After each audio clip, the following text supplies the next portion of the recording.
नमस्कार। सभी 12 राशि के दर्शकों का बहुत बहुत स्वागत। एक नया समाचार बहुत इम्पोर्टेंट जो कि माघ मास के शुक्ल पक्ष से जुड़ा हुआ है और ये पूर्णिमा तक आपके लिए बहुत सारी खुशियां लेकर आया है। इसके साथ साथ इस दौरान व्यतिपात योग के साथ साथ पंचक भी लग रहे हैं। अब छोटी छोटी बातें ये जो हम बताते हैं ये सब आप गूगल में चेक कर सकते हैं। दिक्कत ये है हम बताते इसलिए नहीं कि लोगों के फोन आने शुरू जांच करते हैं, हाँ बताइए टाइम क्या होगा, पंचक कब लगेंगे और कब इनका की समाप्ति होगी, टाइम बताइए। और हर आदमी को टाइम चाहिए, हर प्रदेश का ही नहीं अपितु विदेश के लोग भी जो हमारे भारतीय हैं उनको भी जरूरत पड़ती है। तो मैं छोटी छोटी बातें बताऊंगा और ये बेसिक जानकारी इतनी इम्पोर्टेंट है, हम ऐसी हवा में नहीं आए हैं ये वीडियो के माध्यम से आपको बताने के लिए। हमारे जो दर्शक हैं जो खास जुड़े हुए हैं उनके लिए ये जानकारी है। तो जानकारी ये इस पर नाम नहीं लिखा हुआ था कि वही आदमी लेगा, कोई भी इसको ग्रहण कर सकता है। गुप्त नवरात्र का शुभारंभ यानी कि 19 जनवरी से शुरू होगा। तो 19 जनवरी से लेकर के ये गुप्त नवरात्र 27 जनवरी को समाप्त हो जाएंगे। आप सबका दायित्व है अपनी अपनी श्रद्धा के अनुसार घट स्थापन से लेकर के या दुर्गा जी की उपासना। देखिए क्या क्या कर सकते हैं आप। कलश स्थापना के साथ एक अध्याय रोज पढ़ सकते हैं दुर्गा सप्तशती का। जो संस्कृत नहीं जानते हिंदी का अनुवाद उसमें दिया रहता है, नहीं तो कवच, अर्गला और कीलक का पाठ। अन्यथा कोई भी व्यक्ति अगर दुर्गा जी का बीज मंत्र का पाठ भी 5 मिनट 2 मिनट अपनी श्रद्धा से करता तो इसका कई हजार गुना फल उनको प्राप्त होता है।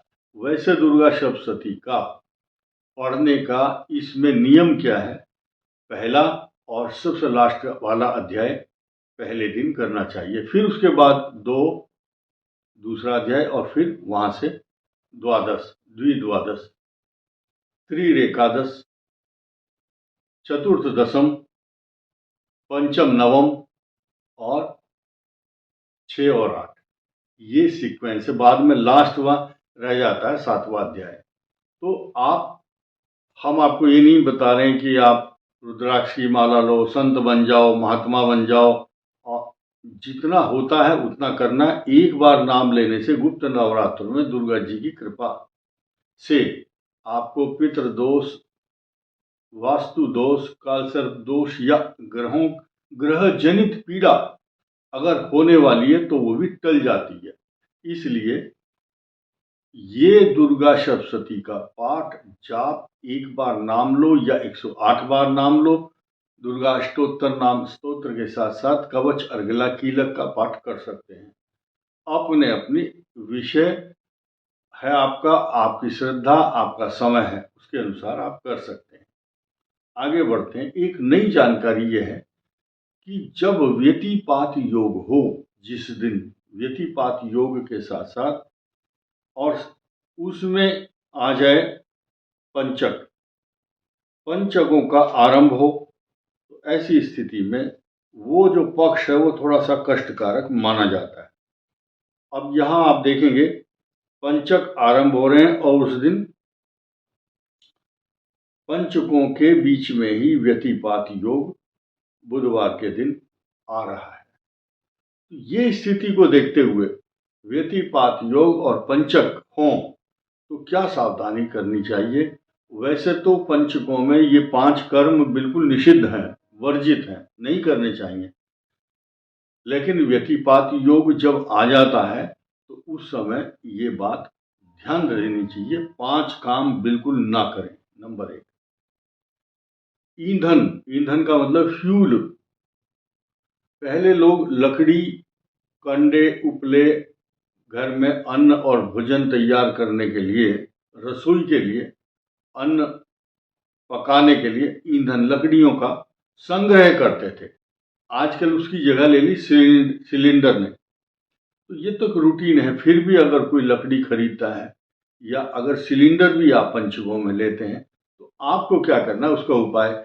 गैस तो लेना मजबूरी है, सब लेंगे, कोई हमारे बोलने से रोक नहीं सकता, लेकिन जरा सा दूध लो और उससे उंगली, ये अनामिका उंगली से अग्नि को जिमाओ, यानी कि अग्नि का भोग लगाओ, और उसमें कोई मिष्ठान्न हो। ये एक छोटी सी प्रक्रिया करने से ये ईंधन का दोष समाप्त होगा।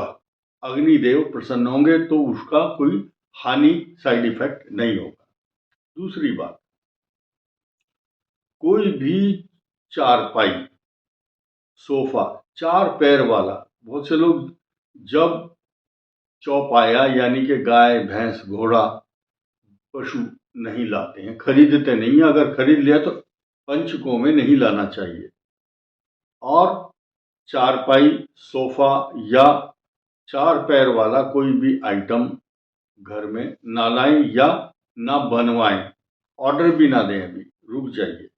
इसके अलावा कोई मिस्त्री किसी के यहाँ छत, लिंटर डालते हैं ना, रूफ मिस्त्री डालता है, अगर बहुत आवश्यक हो और पहले से काम चल रहा हो तो वो जो जहां शनि जो है और पंचक, क्योंकि शनि का दोष है, इसलिए वहां जितने भी मजदूर काम कर रहे होंगे उनको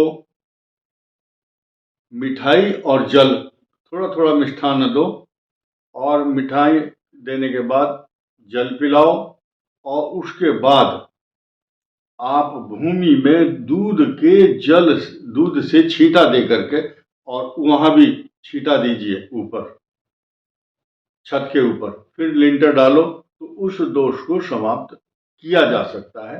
ऐसा शास्त्रों का विधान है, देवताओं को स्मरण करने के बाद। फिर बताया कि शवदाह, अगर भगवान ना करे किसी के साथ कोई अप्रिय घटना हो, तो ये व्यतिपात योग और पंचकों में अगर किसी की मृत्यु होती है या दुर्घटना, तो 5 लोगों को हानि होती है उस परिवार में। तो ऐसे दोष का निवारण करने के लिए जो विद्वान लोग हैं उन्होंने क्या प्रावधान किया हुआ, 5 आटे के पुतले यानी कि पिंड बना करके उसके वक्ष स्थल पर रखकर उसको भी शव के साथ दाह करने का विधान है। ये पंचक शांति में आता है। हालांकि ये जो प्रक्रिया है वो वहीं होती है, और जो उसके विशेषज्ञ होते हैं वो जानते हैं कैसे करना होता है। तो मेरा काम है सिर्फ स्मरण कराना। इसके बाद में बात आती है दक्षिण दिशा की यात्रा। अगर दक्षिण दिशा की यात्रा आप नौकरी करने जा रहे हैं या कोई नया काम, लड़की के लिए, लड़के के लिए रिश्ता, या कोई इंटरव्यू, ज्वाइनिंग, या अत्यंत महत्वपूर्ण कार्य है, एसेंशियल काम है, तो आपको क्या करना है, चलते समय मंत्र पढ़ना है गणेश जी का, कोई भी, ओम गणेशाय नमः, और तुलसी पत्र और दही या शहद मुख में डाल करके और भगवान को स्मरण करके गणेश जी का नाम लेते हुए तब चलें, तो यात्रा प्रशस्त होगी। तो ऐसा करने से आपके जो दिशाशूल या पंचकों का जो दोष है वो समाप्त होगा। तो इसी दौरान गुप्त नवरात्र के साथ साथ देखिए जया एकादशी है। जया एकादशी को आप अन्न का दान कर सकते हैं। वैसे एकादशी के दिन अन्न का दान करना मना है, विष्णु जी की उपासना। अन्न में तिल, बाजरा, गेहूं ये तो दे सकते हैं, लेकिन चावल खाना और चावल देना सबसे अच्छा होगा। फल और दूध से बने हुए प्रोडक्ट या कोई भी खोए की, मावे की कोई मिठाई दे सकते हैं दान में। उस दिन दान करना बहुत जरूरी होता है। और जया एकादशी वो, और भीष्म द्वादशी, और इस वर्ष जो भाद्रपद, ये माघ मास है, इसकी जो पूर्णिमा है, शास्त्रों में इस पूर्णिमा का बहुत बड़ा महत्व कहा गया है माघ पूर्णिमा। माघ की अमावस्या हो या पूर्णिमा हो, उस दिन, और सबसे बड़ी चीज ये रविवार है, भानु सप्तमी के साथ साथ भानु पूर्णिमा, भानु अमावस्या, ये तीनों की जो क्रम जब बनता है उस माह में, ये पुण्य कार्यों के लिए या पुण्यदायक, उसमें जो भी कार्य किया जाता है, भानु अमावस्या, भानु सप्तमी और भानु पूर्णिमा, ये रविवार के दिन होगी और 1 फरवरी का दिन होगा उस दिन। तो ये इनमें किया हुआ कोई भी दान कई हजार गुना फल देता है। और शास्त्रों में तो यहां तक लिखा है कि अगर गंगा जल से स्नान करते हैं या उसका कोई भी जल की बूंद अपने सिर पर डालते हैं तो कई हजार गुना पुण्य प्राप्त होता है और 1000 अश्वमेघ यज्ञ करने के समान फल प्राप्त होता है। ऐसा शिव पुराण में वर्णन आया है। इस वीडियो में इतना ही। धन्यवाद। नमस्कार।